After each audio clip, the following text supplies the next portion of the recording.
बहुत समय पहले एक छोटे से गांव में अवनी नाम की एक जिज्ञासु बच्ची रहती थी। उसकी आंखों में सपनों का समंदर और दिल में रोमांच से भरा संसार था। हर रोज वह स्कूल से लौटकर अपने दादाजी से नई कहानियां सुना करती।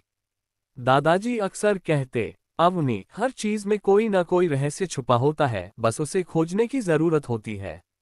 एक शाम जब सूरज ढल रहा था और आकाश के रंग सुनहरी हो चले थे, अवनी को अपने पुराने घर के स्टोर रूम में कुछ चमकता हुआ दिखाई दिया।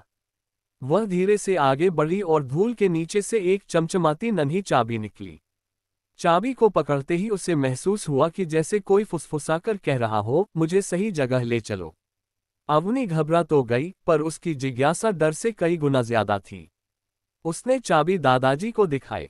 दादाजी कुछ पलों के लिए चुप रहे, फिर मुस्कुराकर बोले, लगता है तुम्हें अपनी मंजिल मिल गई है। दादाजी उसे घर के पिछवाड़े एक पुरानी दीवार के पास ले गए। वहां काई जमी एक छोटी सी आकृति उभरी हुई थी, एक गुप्त दरवाजा। दादाजी बोले, ये दरवाजा सिर्फ उन्हीं के लिए खुलता है जिनके दिल में भोलापन और हिम्मत दोनों हो। अवनी कांपते हाथों से चाबी लगाने लगी। चाबी घुमा और टक, दरवाजा खुलते ही अंदर से नीली रोशनी की चकाचौंध बाहर फैल गई। जाओ अवनी, तुम्हारे लिए नया संसार इंतजार कर रहा है। दादाजी की आवाज जैसे दूर होती चली गई।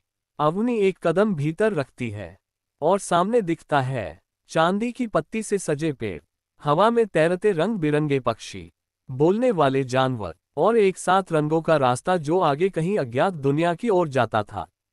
तभी वहां एक छोटा सा यक्ष आया। उसने पूछा, नन्ही लड़की, तुम यहाँ क्यों आए हो? अवनी बोली, मैं जानना चाहती हूँ कि इस दुनिया का रहस्य क्या है।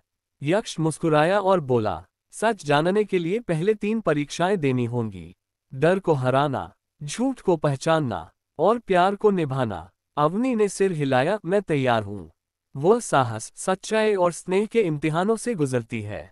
हर परीक्षा के बाद वह और मजबूत और दयालु होती जाती है। अंत में यक्ष कहता है, जादू बाहर नहीं होता, जादू तो तुम्हारे अंदर होता है। जब अवनी वापस दरवाजे से बाहर आती है, सुबह हो चुकी थी। दादाजी मुस्कुरा रहे थे। अवनी दौड़कर बोली, दादाजी, मैं समझ गई, जादू चाबी में नहीं, मेरी सोच में था। दादाजी ने कहा, शाबाश अवनी, अब ये जादू दुनिया को दिखाना तुम्हारी जिम्मेदारी है। और फिर अवनी ने हर दिन अपने अच्छे कामों से दुनिया में जादू फैलाना शुरू किया। डिजी 1।